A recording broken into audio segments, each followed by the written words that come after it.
us across the screen, good night everyone. We are on time and we are ready to have a faith talk tonight with Michaela. And she's here to share her story. You know, Michaela is out there, she's soaring, she's doing so well. And before we came on the show, we were talking about, you know, sometimes, you know, we have a character, like, you know, I'm a CEO, she's a VP, and you know, you want to protect that. You want to protect that. But on the inside of us, there's a story that God has trusted us with. You know, we go through struggles, we go through hurdles, and God allowed these things to happen because he knows that we will turn it around and give him glory for it. He knows that we will turn it around and we will help somebody with it. And so Michael is here tonight, and I want to welcome Mikey. It's our date night because we had a date from season one. Yes, and the Lord, we had to postpone, but now I'm grateful that she is here. This is the right time. That's right. God's time is always perfect. So welcome everyone. Welcome. Make sure you can send your questions if you want me. La Marie says hi. La Marie. Yes. Oh, hi, La Marie. Hi. All right. Oh, Prophet Tariq Farrington says, enjoy the couch, Michaela. Yes, she's already getting comfortable. She's very comfortable. First time here, but she's very, very comfortable. But God bless everyone that's joining us tonight. We're going to get straight into it. We have 1 hour to get it done. So, Michaela, welcome to the couch. Thank you for having me. Yes, it's a pleasure. So, how does it feel being here? Like you said, you know, we were supposed to do this from last season, but I believe that God's timing is the perfect time because so much has happened since then. So I have so much more to share. Wow, and we got to get it all in 1 hour. In 1 hour. So, okay, or you got to come back. Let's get to it. Let's get to it. Come back. All right. Okay, cool. So make sure if you have anything that you want to ask Michaela as we go, send the questions. I'll get them over to her. So Michaela, tell us where it all began. Who is Michaela? Right now, who is Michaela? Well, okay, Michaela is the one that went through everything. The process, the journey. So when you told them that you would refer to me as MJ, yes, I think MJ is the person that came out refined and refreshed and in her true identity, knowing who she is. Michaela is the person that went through heartbreak, you know, just making tough decisions, leaving my job, being in a dysfunctional environment, going through issues with, you know, trying to further my education and having these struggles. Then from gainful employment to entrepreneurship, now into another realm of my life, into motherhood. So Michaela went through phases and different chapters, and I think that MJ is me coming into myself. Yes. So now a mother, entrepreneur, so many things. Yes. And before we get into it, I want to congratulate you, Michaela, on that beautiful baby boy, Sage. He's such a dream. He's amazing. God bless you. He's the sweetest. I know. And you know, Sage is supposed to be here. You know, sometimes people will say, well, how it happened. We don't care how it happened. He's supposed to be here. And we'll explain shortly why I said he's supposed to be here, because we're going to get into that part of the story. But let's talk about little Michaela, you know, growing up in the home with, you know, your parents. I know that there was some struggle there and you were left. There was some rejection, some things happened. Could you share that with us? Okay, so growing up, my mom got married when I was at a young age. Well, let's take it a little bit further. That's fine. When my mom had me, she found out that my dad was married. Wow. So, you know, she approached him about it, and he told her, well, you know, if you leave me, I won't take care of Michael anymore. So that's a tough decision that she had to make. Yes. She walked away from the relationship, saying that okay, she will do this on her own and she'll make the best of it. And so, you know, my mother was a strong woman. Yes. It was my sister and I for quite some time before my younger sister came into the picture. But she would have gotten married when I was about 6 or so. So that's the daddy I know. So I grew up, you know, knowing my stepfather and as daddy. Right. So never even questioning where my real dad was, because I was so young. So I initially called him daddy. Yes. And I think it was when I was in the 11th grade that he left the marital home. Wow. He just picked up one day and left. He left a note from my mom, and he apparently ran away with some women he met off the internet. Oh wow. And this is stepdad. This is stepdad. Right. So 10 years into the marriage, you know, he decides, I don't want to be married anymore.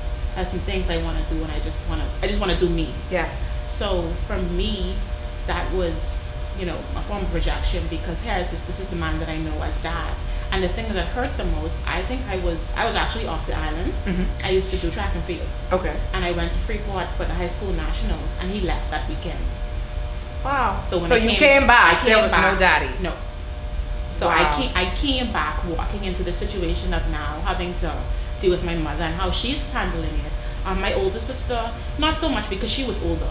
She Right. was in her late teens, and she knew who her father was. So I don't think them two meshed well anyway. Because Wow. I'm not sure that she liked him the most. Right. So it wasn't a challenge for her, but it was for me because I had already grown close to him. And then it hurt my mom too because I had a younger sister. So now she's left with her 3 girls. Wow. And he's just living his life, and he's moved on. He's moved on. So tell me, Michaela, now, okay, there's a point now where you did find out that your stepdad was not your dad. Well, yes. So You found that out. How did you feel with that? Because I mean, he left, and then your stepdad left. So now you've grown up. I'm just saying, I don't know at what point you found out, but you've grown up. How did you deal with that? How did you feel? What questions did you have? I think it may have been, early, maybe late primary school, maybe grade 4 or 5 or 6, somewhere around there. But it didn't bother me much because this is my dad. Right. Here's the person now I know as daddy. So it presented a challenge, I think, when he left, because now it forced me, okay, so he was there for this time and he hurt my mom, so I can't run back to that place. Right. So now let me try to find out about my dad.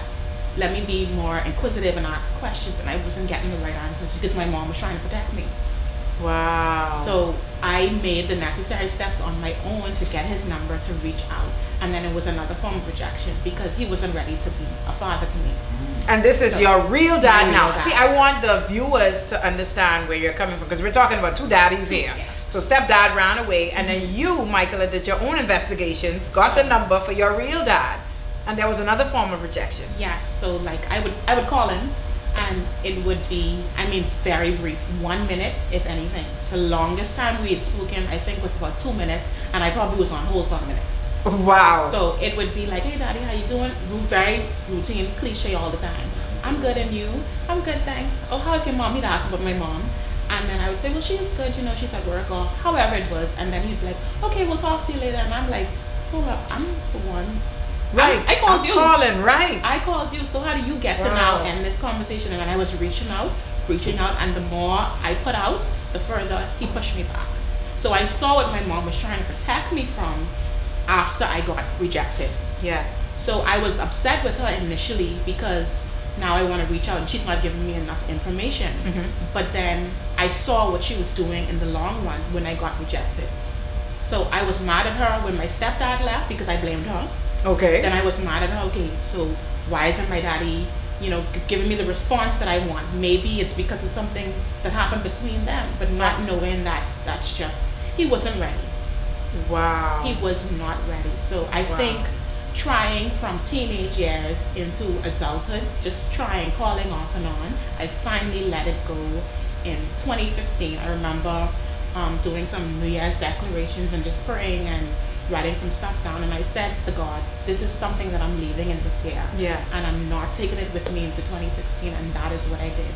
And I remember I was at my cousin's house one night in 2016, I think it was March or April, and my dad, my biological father, sent me a text.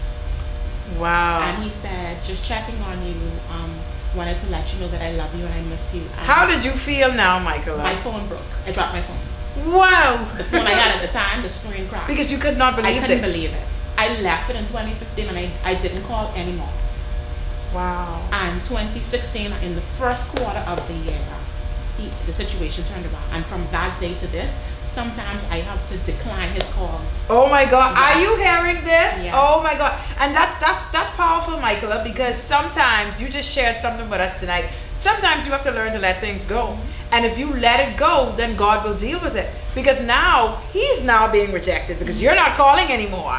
And so now he feels away. Sometimes I'm working, or like right now I'm dealing with Sage, so sometimes I'm doing something and I'm like, what daddy want? But it's so funny because this is what I craved for so long. That is what you wanted. And God turned it. Praise God.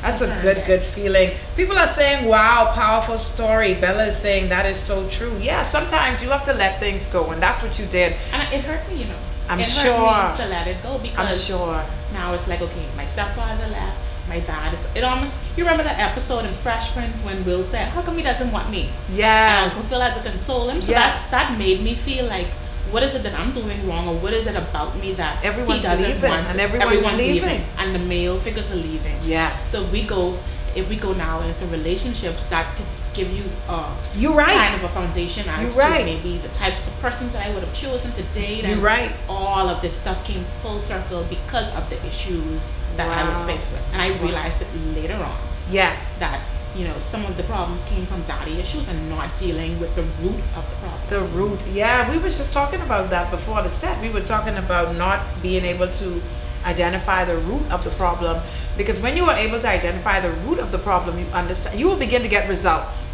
you know, because sometimes we just deal with the surface, but it's definitely the root. Michaela, you are giving it to us tonight. Hakeem is here. He said, cousin. Hey, cousin. It's so good. Michaela is here, everyone, for you that's joining us.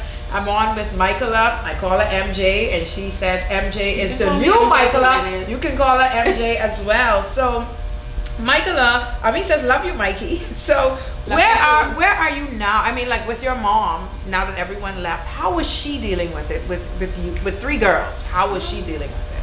I think it really took her a long time to get over that, because that would have been, when he left, it would have been 2003. And I think the part was, even though he left the letter, even though we knew what would happen with him meeting the person online, he was still in Nassau for a while, maybe a year or so. Right. So I had a little sister. My mom had a child for him in the marriage, so she would take her to see him, and I think it was a tugging and pulling for so long. Like, she didn't get over that. I would say that probably dragged on into 10 years. The better part of 10 years, because I know my mom. Yes. And she's very, very strong, but I know that she didn't deal with that for at least a decade. Wow. I want to jump straight into it. Someone's writing the boutique cake. MJ, mad popping. Welcome.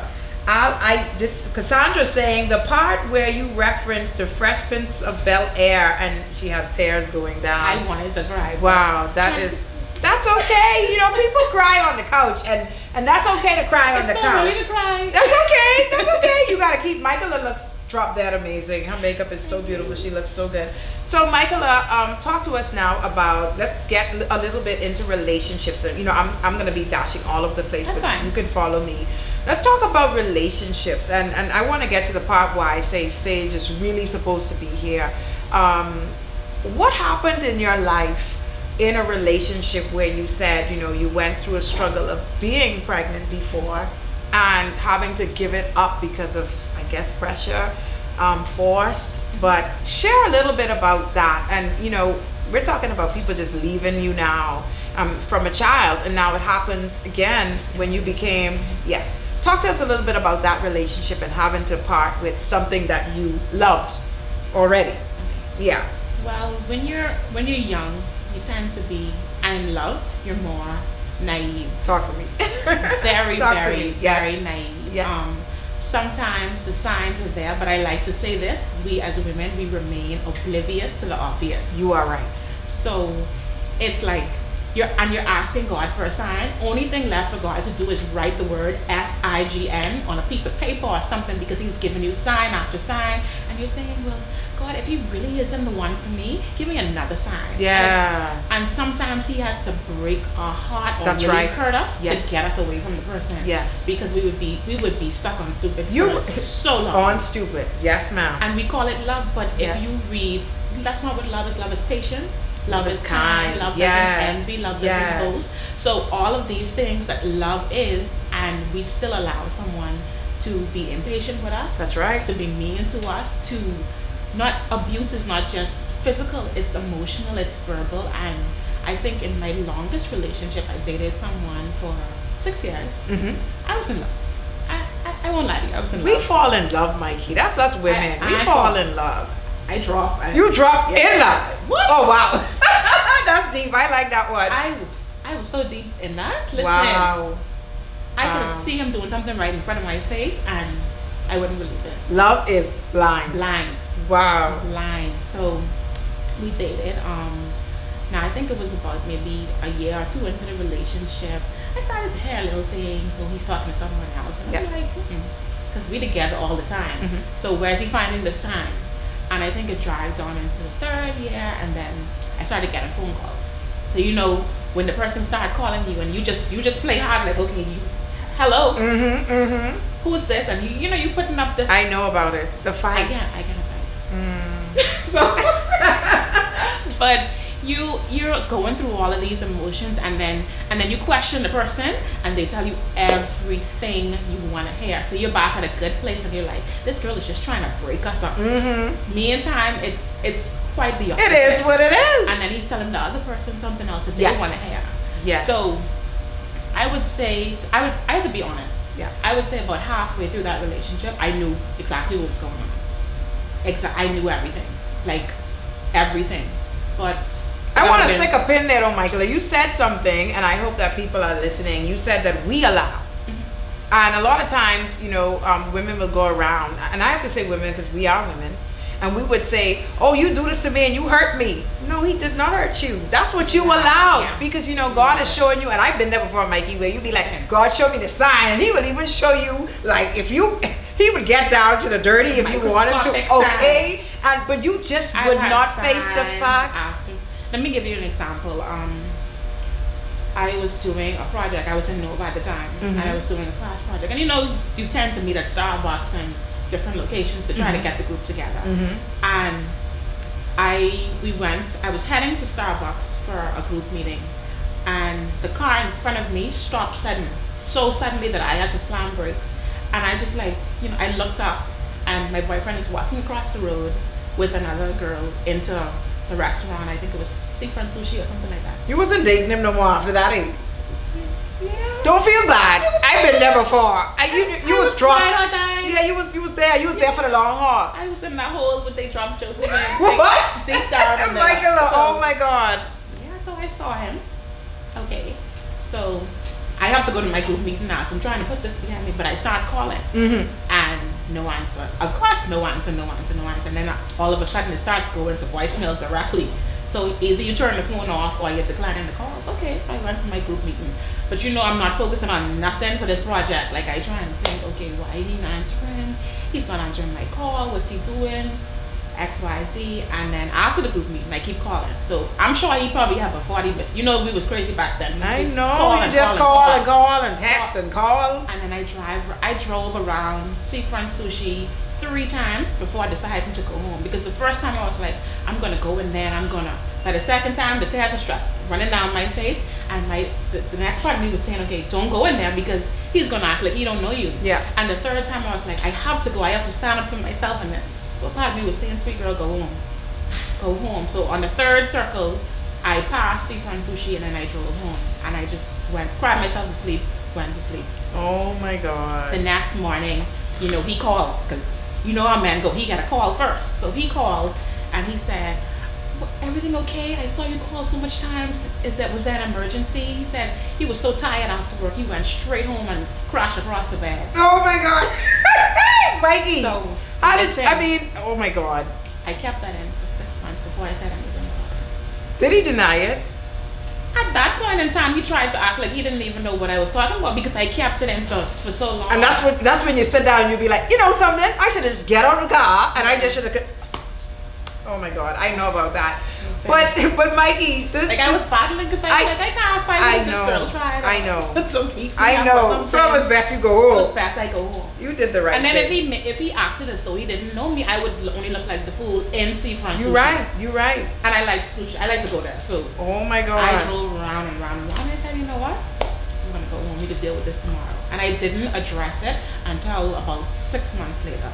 So it goes back now to even in dealing with relationships and stuff, internalizing my feelings for so long because of how the things that happened in the past I didn't want to speak up. Yes. So I'm sure if I had addressed it then, we probably wouldn't have been through this, because I could have left at that point. He may have been able to say, look, this is what it is.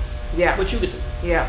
But I wait 6 months. The man act like, I don't even remember being to Seafront Sushi. So what you talking about? Michaela, you hold up. 6 months is a long time, buddy. And I got to look at you too. No, sir, that's a long time. But Michaela, tell me about I want to get to the guy. You thought that this man was going to be your husband. I wanted to marry him. So whether God had him for me or not, well, obviously he didn't. But this is the one that I wanted. And was this the one that you were saying now that you saw at Seafront Sushi? Yeah. Okay, so I still wanted him after that. Okay, so we could have looked past this. Maybe you just went for some sushi with a friend, even though y'all was holding hands. Like I was willing to look past. No, but he rejected your calls, Mikey. So they was getting, you know, they was having dinner. Friendly. Yeah. Okay, cool. But so how did he persuade you, or what persuaded you to, you know, I think you became pregnant for him. What persuaded you to abort this baby? Even up until the 9th hour, to be honest with you, I had doubts. I didn't want to do it. I felt so forced and pressured to do it, but I also, a part of me was also like, okay, if I don't do it, then he's gonna leave, and how stupid is that? Because I still wanted to be with him, even though he didn't want what was inside of me, what I was carrying. So he's telling you that he doesn't want you to have this baby? Well, he's not saying that directly, but he's saying, you know, you want to finish your degree. Oh, he's also trying to do some stuff professionally, and then he wants to do things the right way. He wants us to build a house and, you know, get married and all this stuff. So he's selling igloos to the Eskimos. Right. Pretty much. And he's selling me a dream, and I bought it. So even up until, and the thing, you know, what really caused the hurt from that situation was he didn't go with me.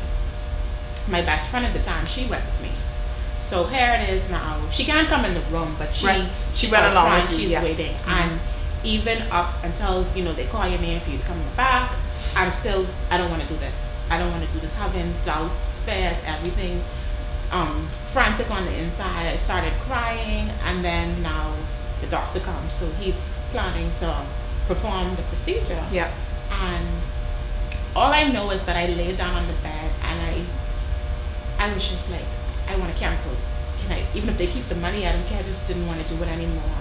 And I just could remember us getting into the nastiest argument before I went to the clinic. And I kept thinking about that. I don't want him to leave, so I'm going to go ahead with this. Wow.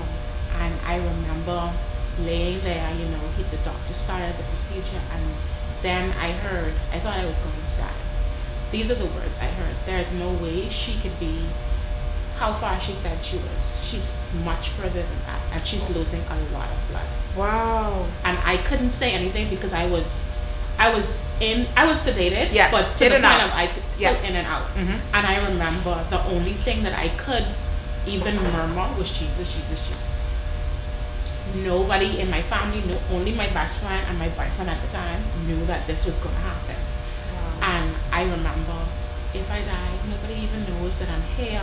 Nobody knows what's going on, but all in the sake of love, I'm doing this because I love this man. Wow. And no matter what we have to go through, we can be together at the end of this. Wow. Now, going through that, Michaela, and you still don't end up with this man, how was the guilt? How did you feel? Like, what did you face? Because like you say, once again, no one knew, and you were the deaf door in that room. Mm-hmm. You know, what if you had died? You didn't, but what if? You know, your mom probably would have been worried. Everyone, what really took place for love. How did you deal with this now? That this guy, it didn't even last. I mean, he left. How long thereafter did he leave, and how did you deal with it? I think this is probably at the halfway point of the relationship. So it went on for another solid 2 to 3 years, which is crazy because I had to live through that and I guess pretend to be okay when I really wasn't. Because right after, I remember my sister had a baby, and when there was one day that I was actually holding my nephew, keeping him for her, and I'm just dripping, draining in the tears, and I can't even tell you what was going on at the time, but it's just, I don't know if it was just the fact that I was holding a baby or what, but it was some connection, and I just couldn't hold it in. And I remember she came home, and I had to hurry up, like, you know, clean up my face, and because she's gonna wonder why I'm crying. Yes. And then I guess at that time we're so free now. One moment. Someone is saying that they can't hear. Christoph, could you turn it up? Could we do just a mic check? Could you hear us? Please let us know if you can hear us. It is up. Okay. Could you check your phone? Anyone else? If you cannot hear us, just check your volume, because sometimes, you know, it can be you, because we're talking like really, really loud. And so just check your volume. I know sometimes when I talk, I tend to go low. Can you hear me now? Yeah, I'm sure they can hear you now. Okay. I'm sure they can. Oh yeah. Okay. I'm sure they can hear you now. What is another word I can use for beyond powerful? Because this story is beyond powerful right now. Look at God. Okay, I can hear fine. All right, good. So Mikey, finish off where you were. We were talking about it didn't last. It went on for 2 to 3 years. You had to deal with that. You were holding your sister's baby. You were full of tears. I remember hurrying up, trying to scurry to the bathroom to, wipe my face so that she wouldn't see that I was crying. And this is the thing about this. I think now in 2018, some persons are doing it for fame and popularity. Some persons are doing it for money. But we're now just sharing stories. Yes. At that time, although my friends may have had abortions and I didn't know, I would have been shunned upon had I said, okay, this is what I did, or had I let so many people know. So I think even when, like you said, when you came to my event and I said it out loud at that time, I don't even know if I realized it, but my sister was in the room, my younger sister, my older sister, and they didn't know. Wow. So now they're coming to grips with something that... I remember my mom called me and she said, because she couldn't make it, and she said, Victoria told me that you said something at your event, and she's like, is it true? And I had to then share the story with her. So at that time, and then at the time too, we were having fun, we were young, we were partying, you just wanted to maintain that image that everything is okay. And we were always taught as women, you're to be seen and not heard. Yes. And then society just said to you, if you're not okay, something's wrong with you. You have a problem, you're dysfunctional, you have all these different disorders, ADHD, all these different things they could coin it as. But it was not the norm to confess that you weren't okay. So I had to seclude my feelings for a very long time. There was a time a part of me wanted to do counseling, but then I was like, how can I tell people I'm going to counseling? And then, it was so much going on at the time, you thought, okay, time will heal this. Yeah. And it didn't, because time kept me in a place where I should have been gone a long time ago. But I think loyalty kept me there too. But what was I loyal to? Because he, in so many words, caused me to go through that pain, and he wasn't even there. So imagine that when I came out a little bit disoriented, who was there? My best friend. She can't relate because me and her didn't lie down to make this baby. You're right. She can only be there as a friend. Yes. So it was so many times that there were times when I even wanted to talk to him about it, and he never brought it up. Or there'd be a situation where we would see a cute baby and he would comment and say something like, that can soon be us. And I'm like, nigga, hold up, what you talking about? That was just us. Right. So it was conflicting, it was confusing. He seemed hypocritical at some times because he said things indicative of wanting a baby, wanting a family. He had a son. His son was, I think, a teenager at the time. Okay. Mm-hmm. But it was confusing to me because why would you even make these jokes? I'm not healed yet. I'm still going through this, but I guess he thought, okay, a year or two in, she's good, she's fine. And I didn't talk about it, so I guess he thought, she's a soldier, she's my ride or die. That's under the rug, moving on to the next. But I hadn't moved on. Right. I'm just here day by day, still with you, still in the relationship. But from that situation, had I healed, had I moved on? No. Wow. So for someone that may be watching right now, Michaela, and may be in a similar situation, what advice would you give them in regards to contemplating, and we know that the abortion is not of God and it's something that you should not do, but what would be your advice to the person that, is contemplating, they're in the same spot, and what will be your advice to someone that has went through it but do not, like what do you think, what measures, what steps should they take to heal? You have to ask for help. Because think about it now, when we go through a loss or anything tragic or catastrophic in our lives, what's the first thing people say? One or two things. I'll keep you in prayer. Yes. Or if you need anything, let me know. Those are the most two cliche lines I've ever heard in my life, because I think it's our society just says it. But what really touched me the other day, I was having I was having one of those days. And one of my girlfriends called, she lives in the States. And I told her what had happened. She was like, oh my gosh, Maggie. She said, what, I'm going to keep you in prayer. And when she said it, she's a believer. I know that she's going to pray for me. Yes. But at the time, I was just like, wait, this ain't enough, man. This ain't. She said, I'm gonna keep you in prayer. I know my friend will pray for me, but it wasn't enough. And just as I thought it, as quick as I could think it, she said, you know what, Mikey, you on the phone now, let's pray. And I was like, God, you something else. Because as quick as I could think it, he turned it around. He turned it around. Because I was like, I know my friend will pray for me. I don't doubt that. Because there are some days when you feel so heavy and you know you couldn't pray for yourself. So you know people are out there praying for you. Yes, yes. But when I said that, I was like, God, this ain't enough though. I mean, I can get through this day because you're good. You're God. You prove yourself all the time.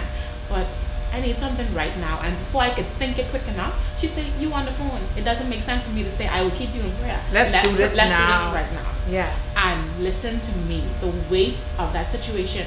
You don't know how heavy something you're carrying until you feel it release. You're right. You're right. So the weight of that situation was just like, you got this. Yes. You have to know who's backing you and don't let that get to you. Yes. And I dropped it almost instantaneously after that prayer. Praise God. And what about, and this is why now we get to Sage, and this is why at the beginning I said he's a blessing, and it's so good, Mikey. When you held him in your arms, like when you saw him for the first time, when you carried him, what was your feeling? I mean, how did you feel? I mean, you're a mama now. I mean, this is, and you know, at the beginning you said you let your father go, and he found you. You ended up in a situation, you know, with a baby, and you had to let it go. Well, you didn't have to, but you were pressured into letting it go. And now you have a baby in your hand. What's the thoughts going through your head, and how do you feel? Well, we actually missed a chapter. So for me, that moment, I can't even describe it for you. Even when I saw him, when the doctor said, give me one more good push and we'll be there. When I saw him come out, I can't even explain the feeling that I felt to you, because on top of not only having the abortion years ago, yes, I had a miscarriage about 2.5 years ago. Yes. So now Sage is here. So it was just, I can't describe it to you. He's supposed to be here. Yes. And the conditions in which Sage came, it still wasn't what I had wanted. I'm not married, yes, of course. And I don't know what God has in store. I don't know if his father and I are going to be married, you know, but at the end of the day, he's here for a reason. He's here for a purpose. That's right. That's right. But the pregnancy was still a struggle, because let me tell you something. If it's one thing I could tell anybody, wait. My baby is here now. He's a blessing, but let me tell you, doing it on your own is not God's way. It's not his plan at all. Wow. And you can be dating someone, but guess what? At the end of the night, he goes his way, yes, you go your way. Yes. So 2-3 o'clock in the morning, when I have to get up to get water, and I have to get out of the bed sideways, and it takes me 5 minutes to get up, that's an issue. When the pillows need to be propped, but the baby is kicking, or you're in so much pain, or you know, you're just tired and you're exhausted, that presents a little issue. And these are the small things. Yes. These are not the financial things. These are not the emotional aspects. God did not intend for families to be disjointed. That's right. It was his plan to have kids in marriage. Yes. And I don't regret it, because I have no regrets. I believe that everything you go through is a stepping stone into your story. Absolutely. But having it to do again, if I have to do it again, I will do it God's way. You will do it God's way. I remember praying one night in the pregnancy, and I said, God, let me tell you something. We're all sinners. Yes. We all fall short. But I said, as sure as I'm standing here and I'm praying to you, I said, you don't have to worry about me in this situation again. Wow. Now, maybe another sin. Yes. You know, because of course, every day we have to constantly forgive, ask for forgiveness, yes, and you know, repent daily. But I can promise you, as sure as I stand, that I won't repeat this one. Yeah. Trust me. Yeah. You don't have to worry about that. Wow. Going through this pregnancy was the best. This is the best contraceptive ever. You don't have to worry about me. Right. So definitely, if it's his will for me to have more kids, it would definitely be done in marriage. Wow. Wise words for anyone listening out there. So for you just catching up, you know, Michaela was talking about a stage of having an abortion to now having a beautiful, I mean, he's amazing. Sage, you have to follow her to see him. He's so sweet, Michaela. I know. And you're so consumed by him too, right? Like you love him. I know. And you know what, I think God smiled on me in this situation. He really did, because like I said, not having the support in the way I wanted from, Will, his dad, and just, my friends were there, but then at the end of the day, your friends can only do so much, and they're trying their best to be a good friend. Your family is trying to step in and give you that support, but at the end of the day, when you're intimate with someone, it's nothing like knowing that they're there. Yes. And knowing that they care and they're supporting you 100% all of the way. But I can tell you one thing, there was not a day that I had morning sickness, a headache or anything. The brunt of my pregnancy was carried in the 3rd trimester when my feet started swelling, and the only thing I could wear was Old Navy slippers. Oh Lord. Old Navy flip-flops. I know about that. I know about that. So that was it. Just putting on the weight and wearing, and it was the swelling beautiful. of the feet. The pregnancy was beautiful. But I did not come into the realization of, I'm doing this for me. God is gonna be here for me until about, I won't lie to you, maybe about the 6th month. And that is the reason why a lot of persons didn't even know I was pregnant. Because I was dealing with it. I was dealing with the way it happened. It wasn't my sequence of events. It wasn't my plan, but it was God's plan. And even though some people may be like, well, how are you sitting there and saying you are a child out of wedlock, and that was God's plan? It was his plan, because there are some persons who carry a baby to term and lose it. Have you ever heard that even in sin there is some good even in in it? Dysfunction, yes, there is something good that will come out of it. And what some people don't understand is that we do it daily, and like you say, we have to ask for forgiveness on a daily basis. We do it different ways, and sin is sin. I'm not saying that it's right to do, because it's our job to try to walk as perfectly, as circumspect as we possibly can. But we're imperfect people. We want to be. There's one perfect being, and that's Jesus Christ. But I believe that there's some good in every sin. In everything. Because Sage came out, and he's a blessing. Well, he's not posted yet, praise God. But don't worry, I got my little preview. He's amazing. Just protect him. Protect him, and don't let the Lord tell you when to release him to the public. You don't have to. Just love him up right now, and you just get your time in. I know about that season of my life as well. But Mikey, so off the mommy duties now and on to college. I know that there were a lot of doors that closed on you financially, with wanting to fulfill. We're now walking into purpose now, wanting to fulfill your degree and doing certain things, and there were some struggles. Tell us about that journey and how God, just opened doors in many ways for you. Okay, so when I had started COB out of high school, and that was a challenge, because it was, like I said, my stepdad had left in the ending part of the 11th grade. So for the 12th year, my mom didn't have as much help financially with 2 incomes as she would have before. So it was kind of a little struggle, but I made it. Graduated 3.6 GPA from QC, I think I had 9 BGCSEs, so I made her proud. Yes. And now we're on to college. So I remember getting a job. I was working at the Guess clothing store. I don't know if you remember, Guess was in the mall at Marathon. Yes, I know Guess. Yeah, I was working there as a sales associate. And I mean, making minimum wage at that time was, I think, $150. So I was making $150 a week and managing to pay COB's tuition at the time. I remember the first semester, my mom assisted, but I couldn't expect her to do much, because now she has my little sister to bring up, and it's just her, because her dad has left.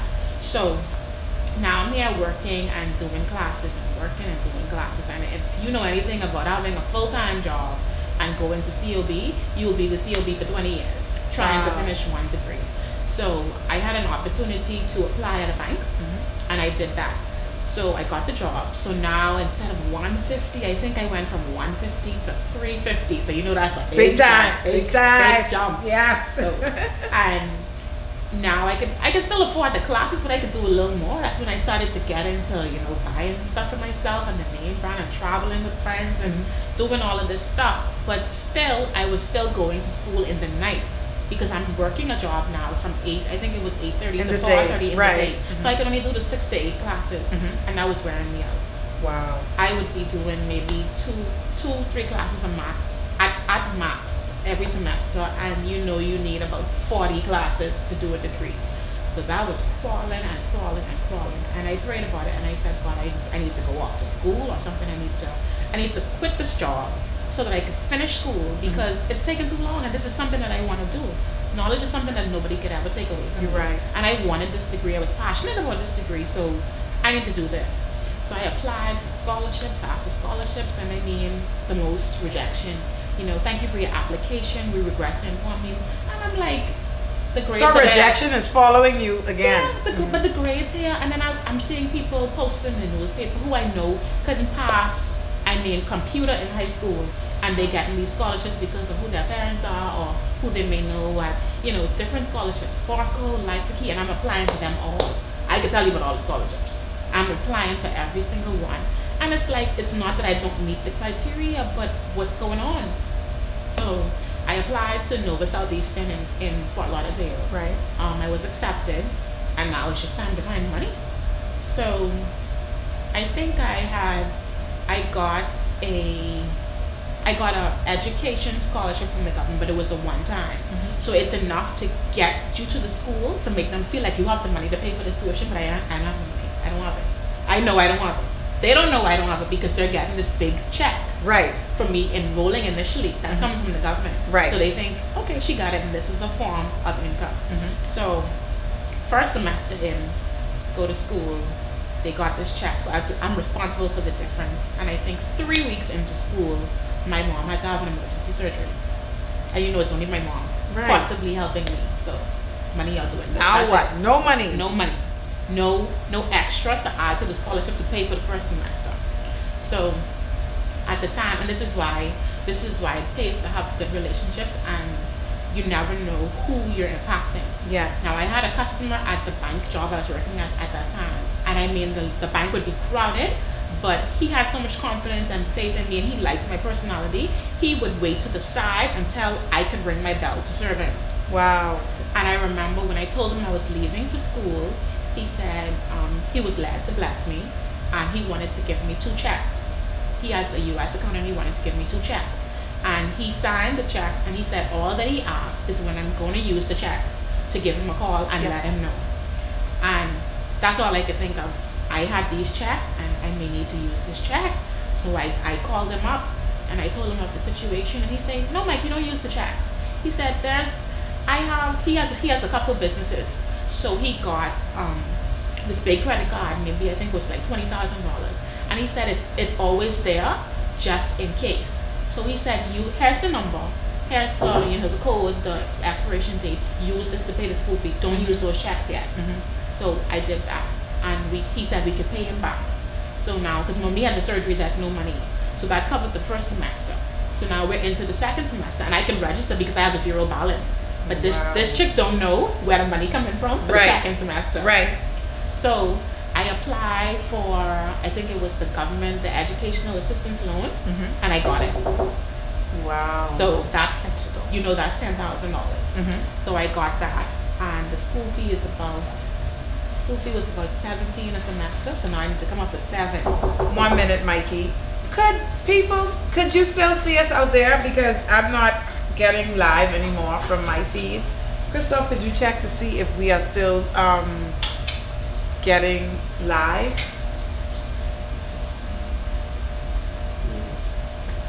Could you still see us out there? I mean, she was. Yes. Oh yes. Okay. So what happened to me? Like I just dropped. Okay. Anyway, let's carry on. Okay. Yes, we can see. Okay. Cool. Let's carry on. So here I am, second semester. I got that assistance, and now it's just up to me to find the difference. And I can't remember exactly what happened, but God came through, and I found the difference. I found some of it. And then when I was going into my final year, because I had quit the job and I was going to school full time, I was able to do more classes. Right. So I did 6 the first semester and 6 the next semester. So I think I had about maybe 10 more to go. So I'm now entering senior year at Nova. And that summer, when I came home and now I'm going to get my next check because I had the grant, that's when they said, okay, a lot of persons have not been paying back the grant, so what we can do, we kill this. We can squash this year. And I'm just like, okay, we'll squash the new people, but I'm in my senior year. Right. Can I get a check? And they're like, no, because there's no money to have checks. So I I'm bummed. I'm discouraged. I don't know what to do because here it is now. I left the job so I could pursue tertiary education and complete this thing that I'm so passionate about, and now I'm at another standstill. Rejection again. Rejection was following you a long time, from childhood to college. So I came home, and well, in Nova in the States, I was doing a bachelor's of science in accounting. Okay. So I came home, and Nova had a campus in Nassau, but guess what? They don't offer accounting. Oh Lord. So they said, well, these are the 3 majors that we have, and you could choose one of these. And I'm just like, okay, admin, something else. I think education and business management. So I was just like, okay, well, let's just go with business management. And now we could smile because you know where I'm going next. That's what I'm saying. I mean, I have a question, Mikey. With all of this detouring and with all of the delays and the setbacks, the parts of the puzzle all came together they for you. came together in the end. Yeah. So it's mind blowing because a part of me was like, I wanted to do this accounting thing because our parents taught us accountants, doctors, lawyers, they make the money in this country.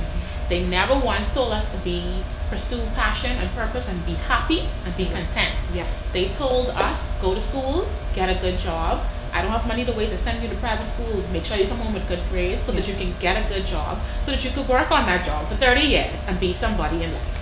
That's what they taught us. And my mom, I told her, you know, in later years when I started the business, I told him, I said, Mommy, you never told me to be happy. You never told me to pursue purpose. But purpose wasn't a word back then. You know, that wasn't a word of the times back then. We weren't talking about purpose. You're right. We weren't talking about purpose. Purpose just really came around. And passion. Purpose just arose, you know, and we're still only touching the surface of purpose. You're right. Because our forefathers, they worked the 3 and 4 jobs, so we didn't have to, but our parents still ingrained in us what they saw. So they told us, come home. There were subjects I didn't like, but because of fear, I got A's and B's in them because I know my mommy would tear my head off in the schoolyard. Wow. I know if she comes to parent-teacher meeting, tear your head off. And my child get a C, come here. Wow. And she used to take me with her to parent-teacher conference. Sit right here. And we don't play. So I knew that. And you know, it's so funny when we talk about fear, the way that we fear our parents and we fear certain things, but we don't fear God that way until something happens. Right. Until we need him. We don't fear him until we need him. Right. So now rejection is following me, and I said, okay, I'm gonna choose business management because out of the pickings, that was the one that I guess it just made sense at the time. Yeah. It stood up. Yeah. So okay, fine. So business management, what I could do with this? I mean, I feel like I want to own a business someday. I know that ownership is in me. I know that entrepreneurship is in me. I think I was 6 years old selling cups and baggies and salty from our house. I remember being... You had entrepreneurial skills in you for a long time. Yes. I remember being 10 and my mom's friend gave me an Avon book. And mommy was looking at it to order some stuff. And in about 3 days, I remember giving her 10 orders from different people. So I always had this go-getter, hustler, driven spirit, salesperson in me. I knew that I couldn't work for someone, well, not for too long. Yes. So I said, okay, business management. So now we're doing the degree. And this we can get to a good part in the story. We're doing the degree, and of course, Nova is expensive in Nassau. So I have a job now. I'm working at another bank. I'm working at Fidelity at the time, and I'm going to Nova. Nova was on the weekend, so it didn't conflict. Right. But it was costly. So I'm using my salary to pay the school fee and not much left.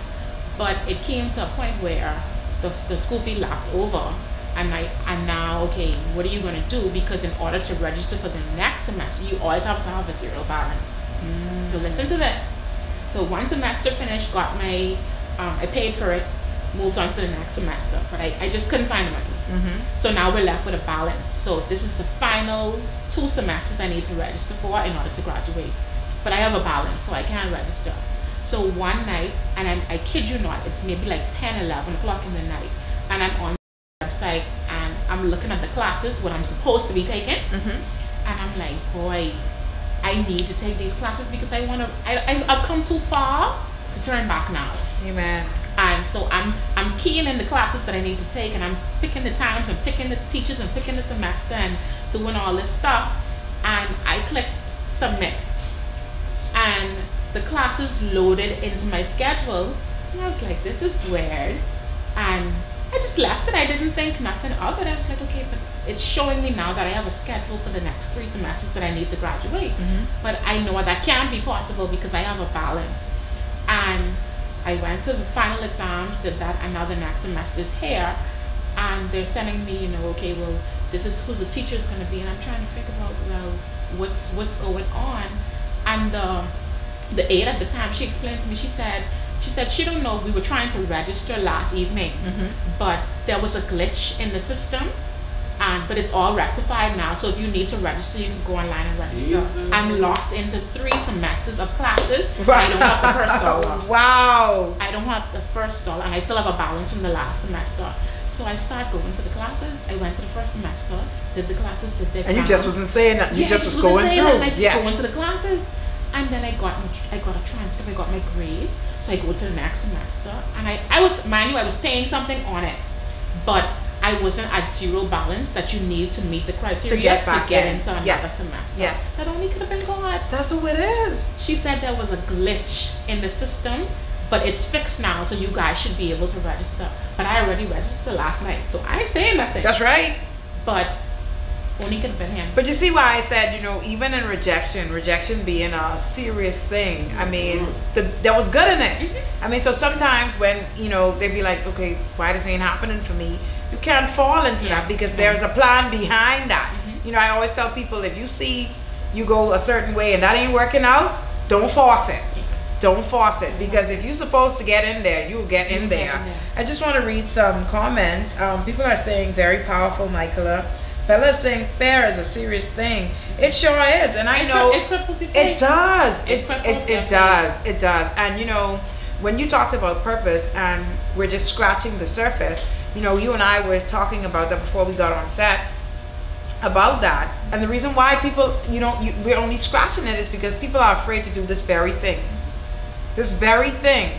You know, when you're holding on to your story, people say, I can't tell this person that, you know, I was struggling. I can't tell this person, you know, I was living this in a car, and I can't tell this person. But see, when people find that out and they see you, they be like, well, if Michaela could do this, then I could do it too. You know what I mean? And so now people are in search of purpose, and they become passionate about it, you know, wanting to find it. That's the serious thing, you know, Michaela, because when you decide that you're going to pursue purpose, that's deep. Everything comes at Everything just comes at you. Out the woodworks. Oh my God. You have from old relationships trying to sneak themselves back in. You just have people leeching onto you for what they could get. Yes. You have, you know, doubt creeps in, fear creeps in, and triples your faith. God has already told you this is what you're supposed to do, but then you have these things, and your human condition kicks in and say, nah, I'm not worthy. What if? What if? What should make me feel like I should have a business, or I should get a degree, or I should do this? Yes. So yes, you're undeserving. Yes, you're unqualified. But you beat yourself up for something that God has already confirmed, because man isn't validating you. That's right. So you are preaching, Michaela. Oh my God. People are saying, Cassandra says, I'm touched, Michaela. Thank you for sharing. People are saying amen. You're a blessing tonight, Michaela. You are a blessing tonight. Thank you. And so let's get to the good part. I know that you got through school and all of that stuff, and I know that I got the degree finally. Finally. Walk across the stage. There was nothing in that black diploma case, by the way, because I still had a balance, but that feeling. That's okay. Listen, you still walk across the stage with your cap and gown. Yes. I know that feeling. So now I think I would have paid off the loan a few years later, but that was fine. I finished. That's it. There was something that I started that I finished. Yes. So listen to me. Yes. There was no greater feeling than that feeling. And then we move on to, okay, so now I'm in the workplace. I finished that degree, and I think when I came back from graduation, because graduation was in Florida, the president asked to see me, and I'm like, okay, you know, I just graduated, got a degree, got a bachelor's. This needs to increase or raise. And he called me into his office, and I'm just, okay, what's it going to be? How much? You know, and I'm thinking in my head. And he said he just wanted to tell me congratulations on behalf of the company. So I'm like, okay, thank you, but you know, what comes next? And he didn't say what I expected. So I was bold. I asked about it, and he said, to be honest, Michaela, you are the same person. You just now have a piece of paper. So if you're anticipating more money or promotion or something, you're gonna have to leave the company and come back. And I was just stunned. Wow. I'm just there like, really? That's what you think of me? okay, cool. So I think God had spoken to me maybe about a year or two after that, and he told me, start a business, like do the business plan, start the business. And I was very disobedient. You know what they say. I did start at one point, but you know what they say, partial obedience is still disobedience. You're right. I was very disobedient. And then a part of me was saying, okay, you know what I would do? I'm gonna be obedient, God, but I'm gonna save. So I could save up enough money to quit my job now to start this business. And I kid you not, every month something came up. There was one time my mom needed to borrow some funds, so I just you know that's not a loan, that's a gift, and you give it to your mom. Yes. So that happened, and then I think something went wrong with my car. I had to get it fixed, and then things just kept coming. Every month I tried to put something aside, things just kept coming up. You know how they say you have more months than money, so it just kept coming up. And then I was like, you know what? I can get a better job that pay me a little bit more, so I could save this money on the side. You was trying to sort this thing out. Work it all out for God. I was trying to help him out. So I went on an interview. Bahama had called me. I went on an interview, and I came out of the interview, and my 2 front tires were flat, torn open, You busted. were not supposed to be there. I wasn't supposed to be there. So I walk over to the car, and one of the construction workers is walking past at the same time. They say, "Oh, that's that loud noise we heard." Wow. And I'm just like, okay, I know I ain't roll over nothing. I'm looking in Bahama parking lot. I know I didn't roll over nothing coming here.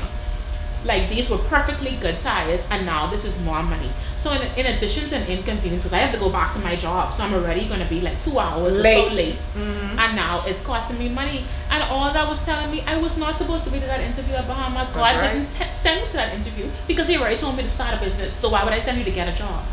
So listen to me. I said, okay. I still was trying to be a little obedient, and I still trying to save this money, and it wasn't working. So there was one day I just went to work. I had the letter already typed. It just needed to be printed and signed. So I printed the letter. This was 2014, almost the end of the year. Printed the letter, signed the letter, gave it to my manager. And he took it as a joke, because we always had a running joke in our department that, like, sometimes we'd say something to one another, and if we get upset, we were like, I'm quitting. Yeah. So he thought it was a joke. So he didn't turn in the letter. So I think about maybe 2-3 weeks passed, and then, you know, it's almost time for me to leave, my last day. And he's lost because he thought it was one of the jokes, and he didn't turn it in. So HR, he got hot water for that. But anyway, I left the job. My last day came, you know, they bid me farewell. It was a nice little social, and I left. And the first day after that, I was like, what did you just do, sweet girl? What you just do? And that's it. And then you question yourself, you saying, you sure it's God? You sure it wasn't the devil talking to you? You did your good job. And everybody has this thing about bank jobs, your good bank job. I don't know why people say that. Right. But everyone thinks that, your good bank job. So here I am, and I'm like, okay, what am I going to do? You have car loan. You're still paying off the school loan. You have things that you have to do. Like, get serious. Why did you leave this job? And I said, you know what? I took a step back and I said, you know what, God, you told me to do it, so I trust you. And that was Friday, and I left it. Monday morning, the bank called me back, and they said, okay, Michaela has the deal. That was the end of November. So this would have probably been like the 28th or something around then. They said, you put us in a bind because next month is December, and we normally do our annual client billings and end of year reconciliation. And you put us in a bind with having to find a staff. And on top of that, I remember my boss hadn't turned in the letter until late. So they said, here's the deal. Can you just come back and work for us during the month of December? And here I am saying, you know, I'm all professional. Well, I'll have to consider this and let you know, because I have a business now. This time I only have 2 clients. Wow, stop right there, Michaela. We're counting down. Just join us. We'll come right back in. Instagram is shutting down. We'll come right back in. Okay. It's shutting down. You only have 2 clients now, Yeah. but you gotta consider So you big time. Right, I'm big time. I said, well, you know, I recently started a company, and you know, I have a lot of business to do, and I can't say that I can commit my time to this. And they're like, well, you know, this was the thing that hit me. Remember now, when I came and I got the degree, what did I want? More money. Yes. I wanted more money, or a different position that would in turn relate to more money, and that was a negative because they didn't have it to give. So he said to me, he said, well, think about it. Say, give us your rate. How much you would charge for you to come in during the month of December. Give us the rate and let us know what you could do. So I thought, of course, on that phone call, I knew, girl, you need this money. Because it's December, in terms of Christmas, gifts, you know, it's so many things. You have your loan, you have this, you have that. Now, of course, I would have had my settlement from leaving, but that only could take you so far. And you don't want to exhaust all your funds. Yes. So that first day I was home, I was saying, God, you're going to have to make a way because I still have regular bills I have to pay, but I'm trusting you. And then I got the call that Monday. So, you know, I took some time. I thought about it the whole day, and I called back the next day and I said, okay, well, this is what I can do, but it'll have to be this price per hour. And they said, okay. And I'm on the phone. These Negroes did not want to pay me more. Right. But now, because of desperation, yes, they agreed to the price I gave. So I worked December at my leisure, at my flexibility, and I probably made more money in that month on flex time than I would have maybe like two months salary. But you see what obedience does? You wanted this big money in there. Yeah, but you wanted that big money in there though. But if I had gotten that big money, I would have stayed in there. See, that's what I'm trying to say. So you had to move in order to get what you wanted. Wow, Mikey, that's powerful. So they became a client now. They became a client. You see that? Yes. And the new person, they found the new person, and on top of working in December, they found a new person in January, so I had to come back for a few days to train the new person. And be paid. And be paid. Child, please. Don't know. He is good. What to say. And he knows what he's doing, but we were like, okay, God, I'm gonna let you lead me, but I just in case, let me hold on to the couch. Yeah. Just in case I fall, I'll have something to. But he wants you to go all in, and we have a problem doing that. Yeah. Because you don't know. Like there's this thing behind your mind. Well, not for me, but you know, that's fair. It is, but when I sat down tonight to get my makeup done, I didn't have a mirror in front of me. I trusted that when she was finished, it was gonna look flawless. That's my point. Yes. Up to my liking for and fit for being on TV and being on the show. So I trusted her that your hands, you got this. And when you sat on this couch, you knew that this couch will not fall in. Yes, but this couch could fall in. You know what I mean? But no, but this is real. We put our faith and we put our trust into things. When we go to the salon, we show the stylist a picture and we say, I want to look trust just like that. Yes. And we sit there and we text and we read magazines and we fall asleep under the dryer. Yes. And trusting that this look is going to come out. We trust these people. We trust these people. But we don't trust the creator. That's wow.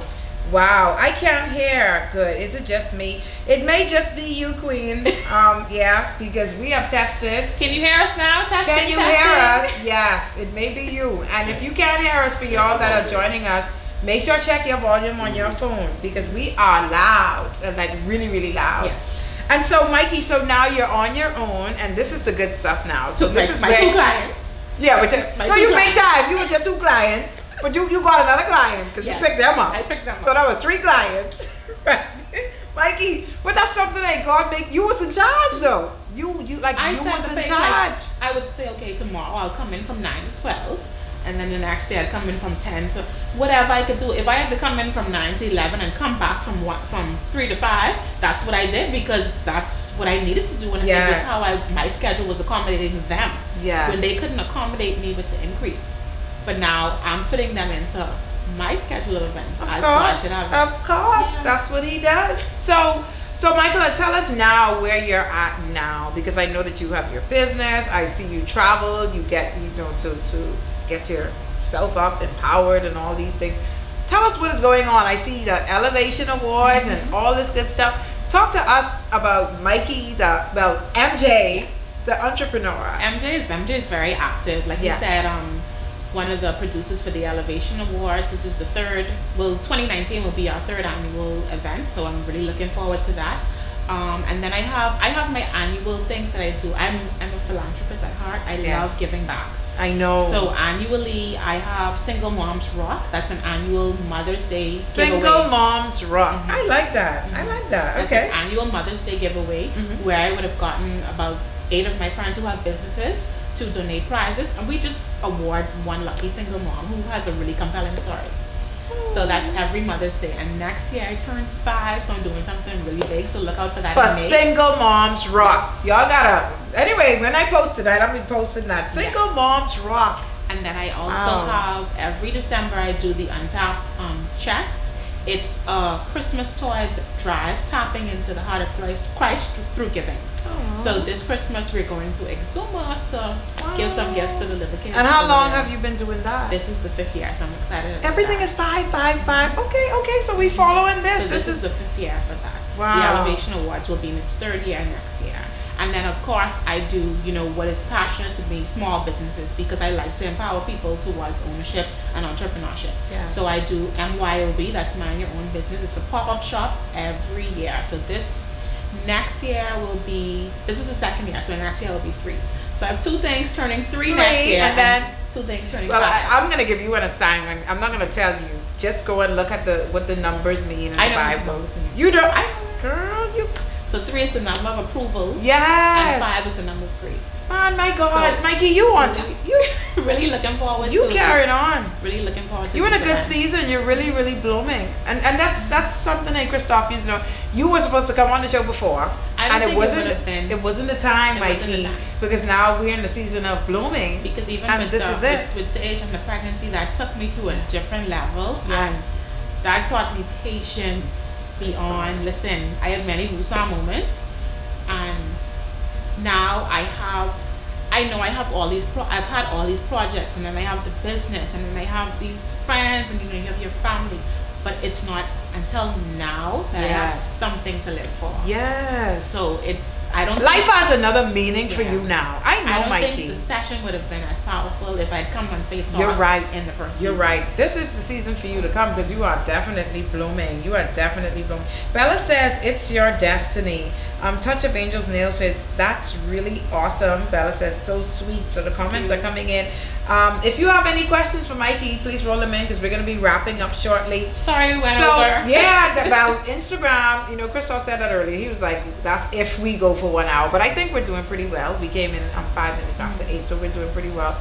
So but Michaela, always come back. Christoph, we didn't touch on everything. That's the truth. And just like Catherine, we still got more to talk about, but you know, because we got 1 hour, we trying to be obedient too, you know. So Christoph was on the Elevations Awards. Were you, Christoph? You were nominated. Yes, he was. Christoph is gonna win next time. I am rooting for Christoph. I want my Christoph. I was wondering why you didn't submit this time. For vlog of the year. Because your show would be considered a vlog. Oh really? I didn't know. Honestly, to be honest with you, Mikey, I look at these things, but it's just like a passing. Okay. It's like I'm not sitting down. Like I tell Christoph those all the time. Like I don't sit Christoph down. Christoph could have submitted it. Yeah, but I don't even know. He knows. Oh, you know? Oh, well, I don't. Christoph is rolling up his sleeve, everyone. I didn't know. But you know what? There's always I would leave that totally up to God, though. Okay. I mean, if it's God's will. Someone can submit you. Yes. So. If it's God's will for Faith Talk to be submitted for any award, it will happen. You know, I'm not gonna submit it. This show is totally led. I try to do everything, you know, by God and what He says, when He says to cancel, because you know. I talked about it last week on the show. You know, he is so sensitive, and he knows why. Sometimes we question, but then after something happens, we're like, oh, thank you, God. I didn't, you know. He's a gentle God. He's a gentleman. And you know, Faith Talk has been around for 1 year, but you know, it keeps me at a place of humility, because I've already experienced so many things, and Christoph knows for being on the team that we understand that this is God. Like this is His show. Sometimes He'll tell me what color to tell the guests to wear. Like He would tell me what to name the season. Like it's people may call it crazy, but it's real. It's real, because I would have never done this if it was up to Kiki. No.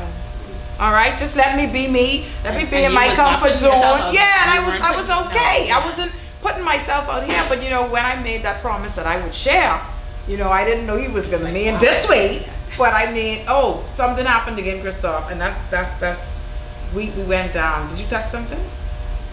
Oh, what went down, Mikey? And there he goes again. Are we still on? Instagram did that. Go live again, Mikey. You see what is going on? That's fine. They're still there, right? Well, they may come right back up. They should come right back up. Oh God. They gonna be mad. Yeah, people don't. The enemy's mad too. You don't like. So He's I don't know. There all this distraction coming in. Okay. So everyone's coming up. Please, that was Instagram. Any did you have any questions, before? please? No, we had no questions up to the time. Okay. It was paused. Cassandra's saying it was paused. Thank you, Cassandra. Cassandra's working on my team tonight. Shout out to Cassandra out there. She's really working on the team. She's telling people to use earphones, and I'm reading. I'm scanning. Thank you once again for everyone who is joining. Yendelin is sending a wave. Thank you. Welcome back. I know that you were here earlier. So like I was saying, Mikey, you know, the show is led. And, you know, usually when I go and pray and the Lord shows me things, I will share it with the team. And we have seen things happen, you know, even with the guests, believe it or not. That's why I said you belonged here today. He chooses the guest. Sometimes I would tell Christoph, oh, I see somebody coming on the show and it's a woman and or it's a little boy, and you know, these things has been happening. So we thank God. We thank God for it all, and I want it to remain like that, because sometimes when I know sometimes people use these things as, you know, a way to elevate themselves, and I honestly, it's not about that. I really want people that are watching to be touched by the people that are coming on. I know that my story is infertility. I have a huge platform. I can talk about so many things, being married and divorced and all of that, blah blah blah. But you know, everyone has a different story, and there's a uniqueness in it. Like tonight, we saw rejection by all means from you were a child up to you were, but God stepped in, and Mikey is just soaring. I mean, Mikey, I'm watching you mind your own business, single moms rock. Untap Christmas. I'm tapping in this Christmas. I'm tapping in this Christmas. What else do you have going on, Michaela? Well, I've not been as consistent as I should be. I started to write, and I am working on that now. So a book is coming. My God, a book is coming. I knew it. And definitely, I was just talking to someone yesterday about this. I had a kind of vlog planned. The whole sketch was there, everything was there, and I sat on it. I procrastinated, and I saw someone come out with a similar concept, so I got discouraged and I didn't want to do it anymore. Oh, are you gonna go back at it? I'm going back at it. I was really motivated yesterday. Someone like really spoke into my spirit that no, if that was what God showed you and that's what, you know, the plan was, there's no two identical things. There is never. You're gonna bring your uniqueness to it, and you're going to allow him to always propel you. You will be ministering to a different type of people, and that's why you can't. And that's why it's so similar. And then I know our culture says, oh, you think she had to copy that, but I literally had it and I was sitting on it. So I can only think that God said, okay, value that's still deciding. Here, you better work that out. Yeah. You can't be concerned about what people are going to say. You gotta work that out. Like that bothered me, and I got discouraged in it. My spirit was really built back up yesterday to continue with it. So look out for that in 2019. Look out for the vlog. Michaela, well, MJ. I don't call him. It feels strange calling you Michaela. I'm sorry. I'm so used to MJ. I'm just used to MJ. You'll get used to it. Tariq is saying, I'm telling you, that couch is powerful. Tariq was a guest here on the couch. Okay. He was 13 when he appeared, and that was literally a prayer. God showed me a little boy sitting on the couch with me, and I didn't know where this was coming from, but it happened like 2 weeks later. It happened, and he just returned. He's 14 now, and he wrote a book. Okay, nice. He came back with his book. So anybody want that book? Tariq is there. Tariq, this is MJ, and his book is for $8. It's called The Motivational Mind. He's very interested in motivating people. Well, I am looking for new reads, so if you can get in contact with me. All right, Tariq, Mikey wants a copy of your book. Just $8. The Motivational Mind. Wow. Touch of Angel says, can we get some more information on MYOB, please? Sure. Okay, so MYOB is a small business pop-up whereby the target is home-based businesses, well, as well as businesses with the location. But with the home-based business, you're just trying to reach your family and your friends, and your reach is so small that we want to give you this platform annually to come out, bring your products set up at a minimal cost to be able to display to a wider, broader audience, and then possibly grow from small to medium to large. So we don't intend for these businesses to stay small businesses. Wow. But it's an annual platform for business owners to showcase their products, services, to I guess the entire market, and garner more sales or get people to just know more about your company, because sometimes I see you at an event and I'll need you later. I may not buy today, right, but it can be a referral for the future. So that's what MYOB is all about. MYB, that's what it's all about. Mind your own business. Mind your own kind of business. Like stay in your lane. By focus MJ. on your business. That's the truth. Yeah. Focus on you. Do you. I like that. I like that, MJ. Tariq, Cassandra says that she wants a book as well. So make that $2. Yeah. Make that $2. You wave. Who's that saying hi? At Devanya. Oh, I see Devanya's here. Hey, Devanya. Welcome. Devanya was on this couch too. Devanya and KJ were supposed to come back for the reunion, but I didn't get a response, and so I know they will come back soon. Devanya, she put you on blast. I have to put Devanya on blast. I know Keith probably would have been busy, but I was looking forward for Devanya. But next time, I know you coming back, D. I know you're coming back. So, any more questions for Michaela before we wrap up? Of course, we got so much more to talk to Mikey about. We had to shortcut. We had to condense it. Yeah, we had to do it because I'm really we could be here all night. All night, just like Catherine last week. Christop's battery will run out, even though it's plugged in. I know, I know. And the thing about it is, Catherine said this, literally said the same thing you said, my guest last week. She said when she sent in her resignation from her corporate job, when she left that day, she was like, what in the world did I just do? So I guess that's I was having all kind of thoughts, and I knew they would take me back because I was a stellar employee. Oh my God! But I would like to meet her. I follow her on Facebook. And Catherine, you want to meet her? I would love to meet her. Oh my God! And you know what? She is so inspiring. She is. Oh my God! Catherine is. I met Catherine on Facebook. Now I don't know. Yeah, she's my friend, but I don't know her. Oh, you gotta get to know Catherine. I wish Catherine was here tonight. She usually streams with me, but I don't think she's here tonight. But I will connect y'all. Okay. Y'all gotta meet. And of course, we have the reunion. We'll have the reunion, so you'll get to meet her again. But I will introduce you to Catherine for sure. She's a sweetheart, Michaela. I can tell. Oh, and you and her are basically. Tell by her posts, like zero negative. Can I tell you a little story? And that's why I can tell you that I know that this is God. Catherine, you, and the guest that is coming on next week are the same people. You want the same? Am I right or wrong? I just met her this year. Siobhan? Yeah. Oh, she's amazing. I don't even know Siobhan, I met Siobhan once again scrolling on Instagram, and she was sharing a story. And I was like, what? I need to talk to this woman. So I reached out to Christoph. Christoph knew her, and I got in. Catherine the same way. She was on Facebook really letting people have it. And I was like, okay, we need to bring her on. And it's like you three. It's a connection there because you have all the same people. You all give back. You want to give back, and everyone's. Siobhan is doing an amazing job. Catherine is doing an amazing job. She fed some over 1,500 people with this Gideon project. Her project. And she saw. I mean, she got. Has a foundation. Siobhan has a foundation. She got. And look at you. You got manual. You got some things I didn't even know about, Mikey. Oh my God. Devanya says, man, why you blasting me like that? I had to, Devanya. I was depending on you, D. I knew that you was coming back. You told me you was coming back, and you didn't come back, and I was waiting on you. But that's okay. I know you will be back.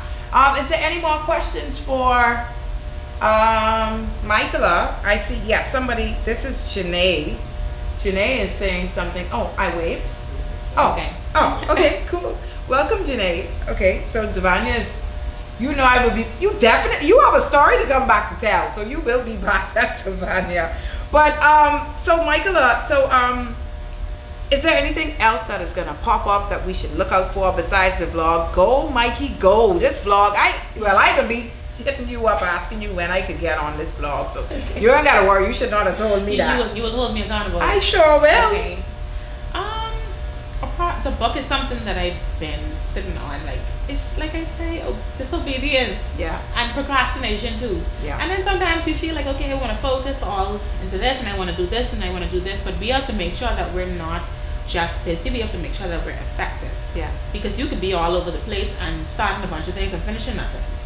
So I'm kind of, I'm in my comfort zone now, and I'm writing and I would say it's too, you gotta balance. Because mommy duties kick in. And then I gotta do it for him because you better. I have to leave something for him. You better. So, I like to close out the show like this, and well, sometimes. And the Lord is telling me to close out like this. I want you, Mikey, MJ, in about a minute or so, just to encourage somebody out there that may be in the position that you were in, the last position where you know, knew that God was telling you to leave, and there was something telling you just hold on, but you know that you had to leave, you know, because God wanted to push you into purpose. What would you say to someone that is watching, and your topic is a date with purpose? What would you say to someone that's watching tonight to encourage them that not to be afraid to pursue purpose? Let's use this couch as an illustration. Yes. Well, we have cushions at the end, but if we were sitting on a cushion, it would feel more comfortable. Yes. It would prop us up. It would make us feel a little bit higher, a little bit more elevated, and that's what sometimes a job does for you. The security and the cushion of knowing, okay, every month or every 2 weeks you're gonna get paid and you're gonna have a sure income. And when you take the step towards purpose and obedience and knowing that, okay, God said to me to do this, it may not always be to leave your job. It may be just to start something, or, you know, to create, to write, to encourage. Yes. And what happens is that when you follow his plan for you, you remove the cushion. So now the couch feels a little hot. Yes. A little less comfortable. And, you know, things start to happen. Maybe the couch may get worn out, or, you know, spills and stains or anything like that. And those are the elements that come into play when you're pursuing purpose and passion. So you're not doing this and it's going to be free ride at 5, you know, rainbows in the sky, everything. No. Darts are going to come left, right, and center. I remember there were some friends that was like, well, all us working, what you doing saying you starting a business. Like, they didn't say it, but their actions spoke it. There were times when I would say I couldn't make a birthday dinner, and I would have a little crude comments like, you have to watch people and what they're saying and sometimes what they're not saying. Yes. I would hear, because you self-employed now, you can't come out or you can't hang out. No, I can't hang out as much because I don't have a short salary. You're right. So gotta hustle. If I don't work, I don't get paid. Yes. So I can't go to the birthday dinners and exhaust $60 on a birthday dinner. As much as I would like to come, you should appreciate if I just come and don't buy anything, because my presence should mean something to you as a friend. But there was some instances where the little chairs, I picked up on it, and then you knew who was for you. And then there were some instances where I had persons who would call me and say, well, how much is this service and how much is that service? And I would give them the prices, and they'll say, okay, I'll get back to you. And then I'll see them post a flyer. And when you're in certain industries, you know people's work. Yeah. So I know that you got that from the person who charges $10 more than me. So it hurts you that much to come to me to support me when I would have probably even give you $10 off. Right. So you would have saved $20. But in your mind, you know, I'm carrying myself well. You don't know the struggles. You don't know the cries, the late nights. I'm carrying myself well. So in your mind, I'm not going to support her because I'm not sponsoring her outfit or her hairdo. Yeah. When there's hard parts to being an entrepreneur. There are days the phone doesn't ring. Nobody tells you this. Nobody tells you this. Our society says, oh, I work for myself, so me and my girlfriend go to the gym in the morning and then we go to brunch. And really? Because you don't have no money to do those things if you're not putting in the work. Yeah. So there are days when my partner and I were sitting in the office and there would be not one knock. The phone would not ring. We would have the bills and we'd be sitting down and we'll say, okay, well, this month we're going into our pocket to pay the utilities because nothing's happening. And I remember, I think it was either 2015 or 2016, the end of year. It was December 31st, and we normally close half day. I think it was 2016. And we stayed in the office just there talking, hanging out. And I remember saying, boy, God, this December was so rough. Like, that was one of our worst years in terms of generation of income. And I was just like, God, it's so rough. Like, we didn't do well this month, and it's December, so you would think that we would do much better. And I remember, I think it was about 4:30. I'm not sure if my partner remembers this, but we got a knock on the door, and it was someone that was familiar to us, and she wanted some services. Now, I remember saying this to God and saying how rough it was, and like, just send something. And it wasn't a lot of money, but the fact that it was December 31st, the year's ending, we would have normally left half day and we were still there. It was a sign from him saying to me, look, I got you. Yes. Even in the smallest, simplest ways, he has you. So the encouragement I would want to give to that person is to always trust, even when it looks dark, when it looks bleak. Cry if you have to, ask for help if you have to. Yes. You know, just let it out. Go to the beach, read, whatever you have to do, just do it, but continue to trust, because there are times when it's not happening how you think. But listen, there are months when nothing came in, and then the next month, like maybe a big client came. No. So you just have to trust. You just have to trust. You have to trust, and Wow. you have to take that chance. Wow. Amen. That is so good. Any I'm about to question? read. Is there a question there? Oh, Catherine! Oh my God! Listen to me. I told y'all, Faith Talk is God's platform. And you know, Catherine is here. Catherine was my guest last week. Catherine, Michaela just said to me that she wants to meet you. And so Catherine is here. And so Catherine, I'm going to connect you and MJ so that you can meet up. But didn't I just say that a few minutes ago? And now she is here. So we didn't go over time by accident. We didn't go over time by accident. Catherine. I think someone has a question. Yes, some people have some questions, and I need to read the questions. So Catherine is going to probably hit in. Let me, not even the question, but people are saying comments. Kenny, 003 Kenny said, I'm so proud of you and the strength you have shown in sharing your journey. Thank you. Lamika says, amen. Skyline Designs is here. She says she is preaching everyone can't live the life of an entrepreneur. No, and that's not what, as our society doesn't put it like that. Our society makes entrepreneurship and business ownership look so glamorous, as though like you have the flexibility to travel when you want. You can't hop on the plane if no income is coming in. Right. But these are the things that persons who are entrepreneurs post about. So we live based on social media, based on what we're seeing, but no one tells us the hard truths of entrepreneurship. And I don't want to give it away, but that's one of the books. No, but it's the truth. That's one of the books. It is the truth. That Skyline Design, she's agreeing with you. She says her phone hasn't ring all day. Yeah. So, and then she's an entrepreneur. Lamika says you must preach, Mikey. Tariq says, wow, this is so true. And I think they're talking about support when people do not support. I'm coming. I'm reading from my phone. Everyone is saying yes, preach. There's a question from Tariq. Okay. What should you do as an entrepreneur when you feel discouraged? Not everyone has the support that they would like to have. And you know what's so funny? You would think that, okay, because I know a whole lot of people, or I have a big family, that you would get that support.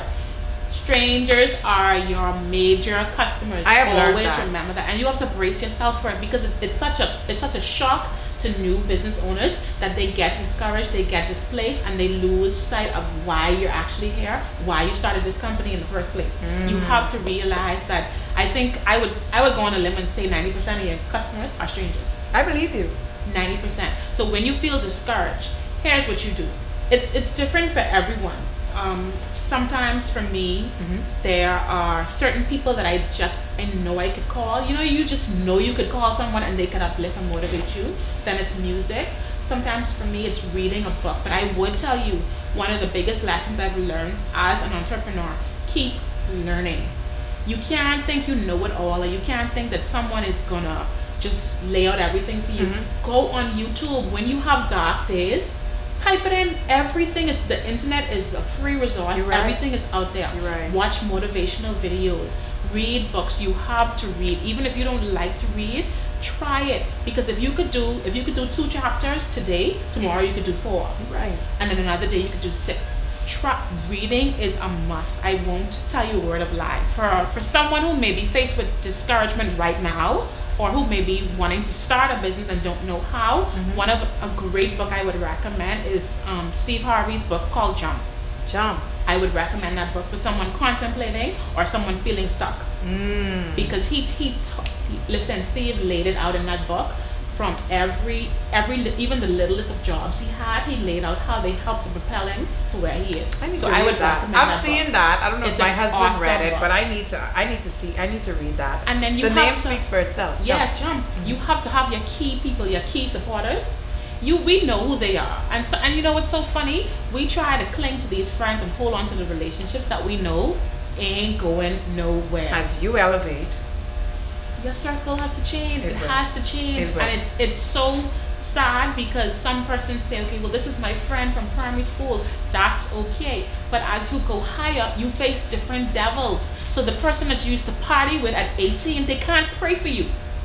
This So is you true. have This is you true. have to change your circle for each level. I'm not saying be mean and kick the people to the curb, but come on, this is your future on the line. Right. This is your life at stake that we're talking about. You can't play around with this.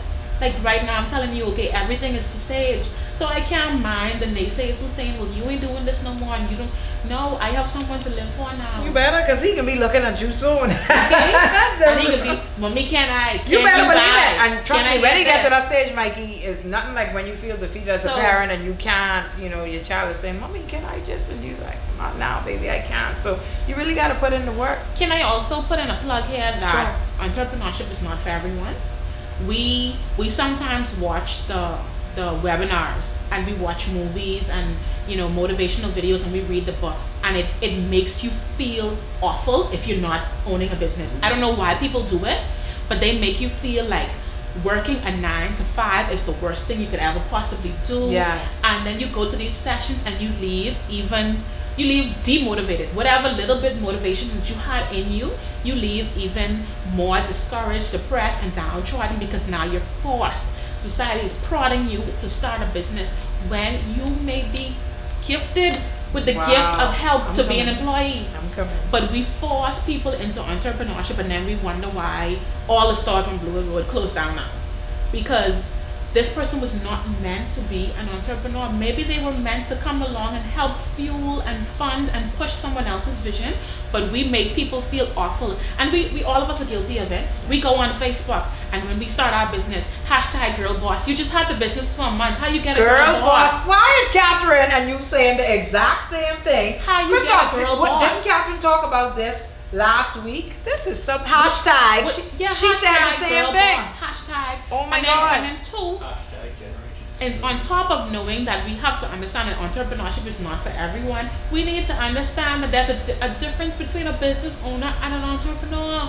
An entrepreneur sleeps, eats, breathes their business. A business owner could have 10 different businesses, but an entrepreneur funds and fuels and does everything for that vision. They're the social media expert. Wow. They're the accountant. They're the person that is the administrator. Sometimes I used to answer my phone and pretend to be my secretary. Take that. Because that all in the name, you know what I mean? You have to, Wow. you're pushing yourself, you're fueling, you're funneling this vision. So there's a difference between ownership and entrepreneurship, and we Yes. need to understand the difference, because there are a lot of business owners who are out there on Instagram, hashtag entrepreneur. How?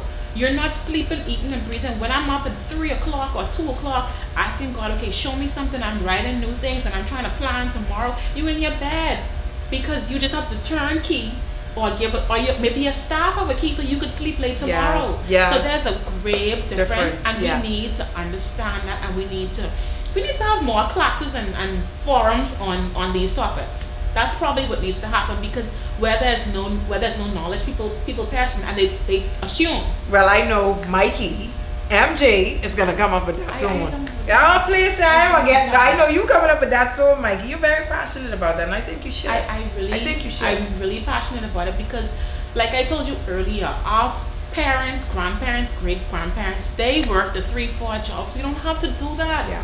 We don't have to be on a company and getting recognized at the award ceremony for 30 years of service. We don't have to do that. If that is what God has gifted you and graced you for, then that's fine. Yes. But there are some people, there's so much more in them, but they're saying, I can't leave because I don't have enough money in the bank, or I have kids. Now, I'm not telling you to jump up and quit. That's not what I'm saying. But if you're married, discuss that with your husband, because at least you would have a cushion. I know that when I did it, I didn't have a chick nor a child.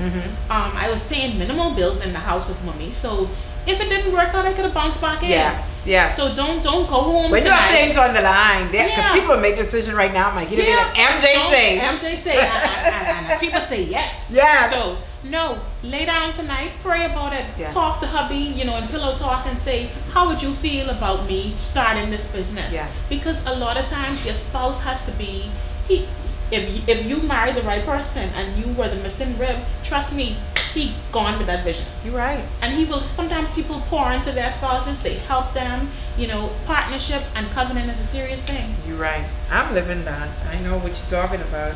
The Rem Sanders says, those were literally my thoughts today. I needed to hear that. Thank you for reassuring. You are most welcome. Very true. So I'm just going down. Bella says, oh my God, yes, strangers will support you faster.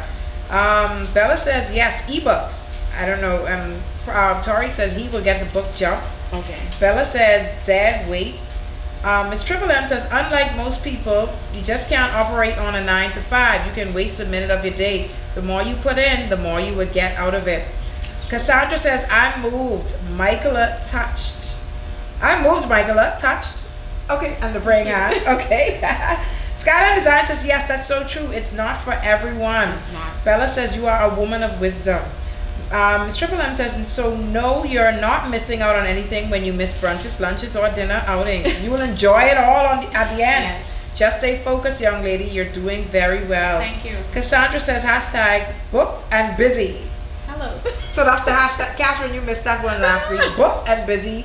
Hashtag girl boss. Hashtag entrepreneur. Yes, and I don't know what Siobhan is these going to people say next put week. these hashtags out there. Sometimes the opposite of those hashtags. Oh, but, God. you know, they say fake it till you make it. Oh, God. If that's what you gotta do. Oh, God.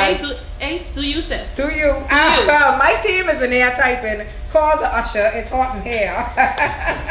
Skyline Design says, that gotta be Christoph. It sure is Christoph, the powerful man. Hashtag powerful.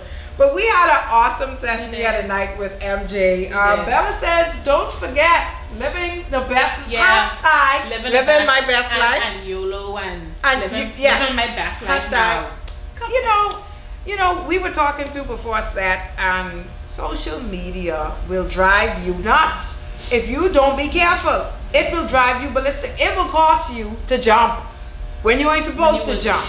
And I'm telling you, you'll watch one live broadcast, maybe even like this, and you go home, honey, tomorrow I leave in my listen, that's not the premise of how everyone else made their decision. I had many crying nights. I had many nights I was tormented because God already confirmed it, and I'm still there. God, I'm supposed to do this, and I'm wasting time. Yes. One, and it sets you back so much, because if you were told something in 2012 and you didn't act on that until 2015, my goodness, you know how much harder you have to work, because maybe God had someone and invested in 2012. So now you have to work. You have to put in 3 times as much work to get the same thing that he had for you 3 years ago. So don't allow social media to cause you to feel pressured and cramped and okay, I have to make a decision now. There are some persons who may need to start a relationship with God because they cannot just make these decisions off their own. But you can't have this instant prayer life if you were never praying before. You're right. So that means sometimes you're encouraged to now, okay, I wanna strengthen my spiritual walk as a result of this session that I watched or this book that I read, and then I can now, because without relationship you can't go to God.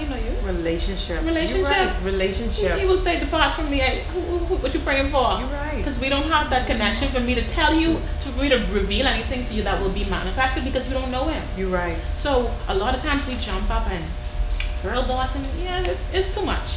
Don't allow the pressures of social media and what everyone is doing to cause you, like you say, to jump before time. And many people are doing that. And that's one of the things, even when that's why we have copycats. We have a lot of copycats. You're right. And there's something, each of us have something very special, very different, very unique. I don't care how many people are doing it. That's why I said with that vlog, Mikey, go do it. You're not copying anybody. I don't care how it looks. It may look carbon copy. It may appear as if it is, but it's not. The mission will be different. Yeah. And that's one of the things I shared with my team, that I believe that's why I was removed from social sites, because God really wanted to blind my eyes to watching everything. And so if you scroll your feed, I'm telling you, you will go from oh my God to and then discouragement sets in. You'll be so depressed. And then discouragement sets in. Because there were many times I scroll and I was like, she engaged? I didn't even know she was dating. And then I go. So now in the back of your mind. And then I go in and have a conversation with God. What happened to me? Hello, what's going on? That's what I'm saying. And so you can't. So pressured. And then you see someone else quit. You see they started a company similar to yours. So now you get mad because you know this person and you may have said one or two things to Yes. them to encourage them. Yes. But not knowing that they always had the business idea, and now you're thinking that they're copying you. So social media can be good, but it can also be good, but it can be very destructive. Very destructive. And you know, I thank God. You know, I post and I leave. I'm hardly on social media. I post and I leave, and I only go when he tells me to go, because it could be very destructive. I'm coming on now. Skyline Design says, Miles Monroe said that the success is not how well you did compared to how well others did. It's how well you did compared to what your purpose was. That was powerful. Skyline also says, yes, Joshua 1 says, meditate on the law of God day and night, and then he will make all your way prosperous. You're right. You're right. Yeah, she's engaged, Skyline. Whoever Michael is talking about, as she said, laugh her butt off. She's engaged. Yeah. I see my husband just joined. Hey, baby, Oh, I waved at my husband. Christoph did. Christoph waved at you. I just post and then push out. I can't. It's so much. It's over. No, and that is me. And see, like I'm saying, that is me. Hi, baby. That is me. You know, I literally. My makeup artist. I'm telling you. I'm not gonna lie. My makeup artist. Strong. I'm telling you, my makeup artist asked me today. She said, "Did you see some of the work I did?" And I was like, "To be honest with you, No. I didn't." I mean, you know, I watch everything that she does, but it's like my time now is not allowing me to even. I scroll, I post, and I push out. But not only that, early on in the process of starting the business, when I would scroll, because I do marketing, so I do social media, but that can be very distractive. Sometimes I would have already posted to my clients, and I would post it to myself, and you know, do a little marketing and this, that, and then posting it. But you stuck there. And I'm scrolling, and then an hour and a half passes, and I still scrolling. Time waster. Liking stuff, commenting on people's photos. It's a time waster. Time waster. So if you're not intentional and you're using different platforms and softwares, and you're saying, okay, I'm going to schedule my post and I'm going to do this, it can be very distractive to your day, especially as an entrepreneur. And you don't have that kind of time to be sitting on Facebook for an hour and a half in any given day, because every hour of your day you're supposed to put a dollar value to it. Facebook has definitely become the devil. Yeah. I mean, if you don't, I'm not against you, Facebook. I was there. I'm still there, but I'm not there. But that is just very, yes, it is very. But like I say, I move as God say. I'm just on Instagram now and Twitter, and I'm quite fine with that. You know, there's no issue, because my eyes are blinded to every. He wants you to be in terms of the followers. And well, I'll tell you, Christoph can tell you. I tried once, and I went on Facebook, and I was shut down. And the depression that came over me was, I was like, God, I cannot do this anymore. And I remember him saying, but I told you not to go there. So, you know, I'm off of it now, and praise God for that. I'm going to say exactly where I belong. You waved. What are they saying? You waved at. Oh. Hey, Christoph is doing so much things, everybody. So I'm trying to say, and then my phone is delaying with bringing up the stuff. I'm just waving at everyone. But if you don't have any more questions for MJ, I really enjoyed it. You did? I did. Oh my God. And I feel like someone out there is taking someone was touched even tonight. if it's just for one person. Yes. Sometimes he does that. He orchestrates. You don't need to come for the masses, you know. Yeah. There's just one person, and that's one of the reasons why even when I come offline, I'm not able to repost this. I have to shut it down. And a lot of people have asked me about that. I can't, because the Lord told me that who belongs here at this particular time will be here. So you would only be able to watch the session now when it's reposted. It'll almost be like you have the benefit of reaping when the person who tuned in was desperate to hear what Michaela had to say. So I really did not tune in because I could watch it exactly 20 minutes. Exactly. And so that's not afforded to me. And so, you know, Skyline says, what's her business? Okay, so I coin myself as an admin boss. Give me anything to do, I will plan. I can plan your life, your wedding, your party, your everything.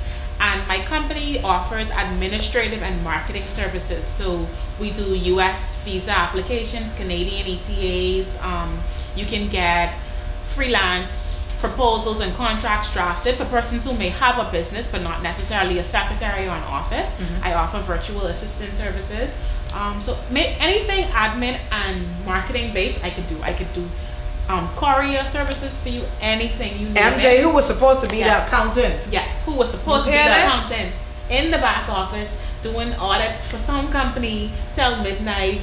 Wow. Come on. stuck to a desk, paperwork up to your neck. God That knows wasn't me. all things, That wasn't Michaela. me. God knows all things, and you are definitely walking in your destiny. We're gonna close up. I'm gonna read the final comments. Bella says, yes, we enjoyed you too, MJ. Tariq says, I learned a lot tonight, MJ. I will definitely be posting more videos now. Yeah, he's really into that, and you just encourage him to do that. Skyline Design says, MJ, I want to encourage you in your singleness to just see God first, and all other things shall be added. When I found my husband, we met in church, and getting married was the last thing on both of our minds. I was just seeking God. I have a bachelor's degree in accounting. Look at God. Yeah. You know, I met Skyline Designs some years ago. Interesting. She's beautiful. Yeah, she's great spirit person. I don't know if she Nominique, remembers. she's Yeah, beautiful. no, She doesn't she forget. calls herself Nomi. Nomi, yes. Nomi, She yeah. doesn't forget, and So I met her, and she braided my hair. She came over. I mean, personality just She's popped out amazing. before she even opened her mouth. She's amazing, and I I'll love spill the beans. She's actually coming on Faith Talk too. Okay. Her and her addition, her husband, they will be joining us. I think they're a beautiful couple, and you see that is God sent. You see That that, was a challenge for me too, the Yeah. singleness. it was. Because like I said, I had friends who would have started dating after me, and then you scroll on Facebook and then you see engage or propose or like, you know, cuddly photos, and you're just there like, okay. But you when know is it what gonna I be learned? time? You know what I learned in my singleness? That is when I really found out who I was. When I just let go everything, you know, stop being in love and just love yourself, you know, trust yourself, get to know you. And in that same period was when I really knew who I was. And guess what? I knew what I wanted too. Because in the past, I really didn't know what I wanted. I just wanted to be loved. I just wanted to say I could lay in a bed with a guy and just be cuddled, and Christmas and Valentine, you get the little sweet treats. Yeah. And that's what I We all been wanted. there. That's what I'm saying. That's what I wanted before And that my was singleness. comfort. And that was comfort. But when I got into that season of singleness, I was like, hey, I know what I'm looking for. And when it comes, you know, it comes. And I that's wasn't. the time I'm in now. Yes. Especially with sales. I don't have time to be consumed by the See, things you're in that another come season, off. and so now you're in another season, Yeah. and so now you're gonna enjoy you for him. that. You know what I Thank you mean? for that encouragement. Yeah, Nomi, she's a very, very sweet. Well, cry if you want to, Nomi, because you probably can cry when you come on the couch anyway. So let's begin it now. I'm so excited to have Nomi and her husband join us in February. Yes, and her husband is here too. Hey. How are you, sir? He said, I'm talking about his wife so good. Yeah, she's an amazing woman. And it's something when people can talk about you like that, because I knew Nomi when she was at, and I hope that she get to share the story when she comes on. I remember when I met her, she was at a place, and you know, one of the things she told me, she said, I love to sing. I'm on the praise and worship team, and I think she just came back from school, and we had a good talk on the pool. And when I reached out to her this year to come on the show, I said, do you remember me? She said, Kiki, I will never forget you. And so it's amazing, because you just never know when you'll have to cross paths again. But she's doing such an amazing job. Her and her husband, they have a vlog. They have something going on, a show where they represent married couples too, and they can talk to singleness too. I think it's but look out for them in February. They'll be coming on the show, and so I'm so excited about February. But MJ, finally we had our date. What a night. What a night. And I know you feel good. We said an hour, but God said, we said an hour, but God really took us out. Oh, B is here. Benique says, hey Michaela, I'm just joining tonight's session. How are you? We agree. B is also a past guest on the show. B was actually one of my second guest on the show, Christoph. My second guest. Her story, too, was powerful. Very powerful. And Mikey, you gotta write this book, because everyone that's out on this couch is an author. Everyone. I mean, Tariq being the youngest of them. So you gotta write. He beat me to it. So. He beat me too. So I'm sitting here like, God, what are you telling me? But anyway, I know what to do. And Benika has so many books and foundations going on too. Skyland says, yes, follow the page. Envy to the world. Yes, for everyone that is married, thinking about marriage, how to cope with it. Envy to the world. At Envy to the world.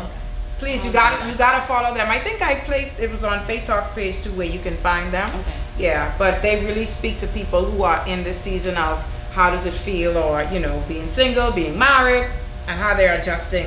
All right, keep up the great work, Faith Talk. But praise God for that. I think God is doing an awesome job on Faith Talk. And we, the team, are so excited to be doing the work of the Lord, because this is God's show. So if there's no more questions for MJ, I want to thank you, Michaela, Thank you for this date tonight with purpose. We have to have another date. We have to have another date. At an appointed time, we have to Thank bring you I back. enjoyed it. Yeah, and I'm going to be looking forward to, I got to visit the Elevation Awards. I've never really dressed up and came out. Me and my husband probably need to just dress up and come on the red carpet and, you know, just watch people be awarded, because Christoph had to get that award next year. We highlight the creators. Yes, yes. Prophet Tariq says, I believe your book will be the bestseller. Just write it. Bella says you are purpose-filled. The hardest part is getting started. Yeah, but when I heard from an author that when you begin writing, you never stop. It's like books just become, it's like a fountain. Once you get that first book out. And there's so many, I think there's so many books in me. I believe you. Me too.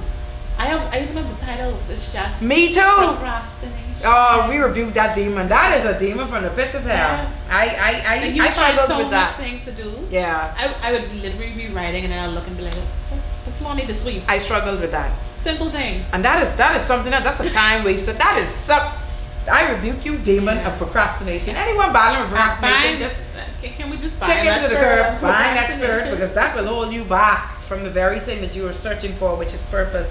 So, you know, I just want to thank Michaela once again, MJ, for joining me on the cup. MJ, last thing, you getting the body back. You know, we used to work out together. The breastfeeding. Yeah. I'm going down. I'm trimming down. Cool stuff. I'm still shedding. Yeah. And I want to get back into working out. You're working out. So praise God. Yeah. Well, I'm breastfeeding has done wonders. I was like, yeah. It is good. It is good. It is really good. Just going. But unfortunately, I just still struggling. But I can get there. I'm gonna get there. How old is Skylar now? Skylar's 2. Okay. And praise God, Skylar is not. You have some people who's 6 and 6. Yeah, but I ain't even using that for excuses. I'm like 2 years is way too much. But I'm so grateful to my husband for being such a good support with Skylar, because Skylar was. People love Skylar on Faith Talk, but Skylar was a distraction to me, man. She would be pulling on my guest hair and all that clothes off, and you know, she thought the show was about her. But I thank God for Skylar, because it was because of Skylar that this show came about. But I'm so happy that, you know, she's not interrupting the shows anymore. So we're not going to see Skylar unless we see Skylar on photos, everyone. But I want to thank MJ once again. This is my last time thanking MJ. It was so good. It was so good, so refreshing, so empowering, so motivational, inspirational. I know that you all by MJ. Definitely tonight. Who kept logging back on? Who kept logging back on too? Yeah. Listen, we got Christoph could tell you, we got some faithful people here that follows Faith Talk. We could cut off 1,000,000 times. They'll come right back in. You know, if they've been with us, not from day one, but when they caught on to it, they've never left. Some very faithful people. Bella says her little friend, Skylar is in a different place tonight and every night until I finish. But I got one more session to go. But I want to thank everyone that joined us here tonight. We went over the hour, but they were blessed. I was blessed by it, Michaela, and I know that you will be joining us again for the reunion, whenever the Lord sets a reunion, which will be in the new year, because the reunion usually starts off a new season. Yes, and so, you know, you all will be back, and I'm so happy to have you all in one room together. That's going to be a powerful reunion. 3 women, all on the couch? All of you on the couch at one time with me. That's going to be amazing. You know, the Lord told me 3 women, 3 episodes in November. That was it. That's it. And I think that's, you know, we're going to end the year just like that with the 3 approval. That's it. That's my number. But thank you once again, everyone. I would like to thank my team. Christoph in the back there Christoph is working the texting, and he's doing the videography. Multitasking. I'm trying to read what Fair Lady said. You wait for somebody. Christoph, you are catching me off guard. Hey, Fair Lady. Christoph is doing all of that. You can send your last house across the screen. We're closing now. Yeah, we're closing. But thanks to Christoph, my videographer and production guy, all the nice flyers that you see, that's Christoph. Deval Kirby, he's back from Canada, and he's here with me doing all the beautiful photography that you're seeing now. You can follow him, Exposure Photography 242. He's back from Canada doing some amazing work. Please check him out. Cody, with my makeup. I don't know who did Mikey tonight. My cousin, LaShawn. LaShawn, shout out to LaShawn. Michaela's face looks amazing. It looks amazing. My hair, to my stylist. I know she's so happy that I finally went blonde. But I went blonde, once again, obedience from God. He told me to go blonde, so I'll be blonde for a while. I hope you all digging this blonde. I'm kind of digging it too. And my clothing tonight, right out of my closet. Of course, I'm wearing flowers again. We're in the blooming season. And Michaela did it too. I looked at you and I was like, oh, Mikey's blooming too. Yeah, so we're dressed for the season tonight. But I just want to thank everyone. Special thanks to my husband once again for, you know, helping me at the back there. I see Lady D is here. We're closing out now, Lady D. Thanks for joining us, but we're closing out. Christoph is getting... So he getting people tuned in. Because I'm so excited. I think things are coming in, so I'm like, okay, another question. But we're going to close out. But God bless everyone. I mean, God bless everyone. I pray that you were touched tonight. I pray that you were impacted in some way. Something that was said will now make you jump. But make sure that the Lord is telling you to jump before you jump. Yes, make sure that it is His voice. Understand that no matter how many times you fall, no matter how hard you fall, is how you get up. So get up even stronger than before, all right? So I hope that you were blessed once again. Join me next week for the final session, another powerful session with another powerful woman on Faith Talk. And so tonight I'm going to post all of MJ's contact information so that you can connect with her and follow her amazing journey, because I know more is going to come out of Michaela. All right, always a good show. God bless you, Bella. God bless everyone. Until next week at 8 p.m. for another Faith Talk. God bless you.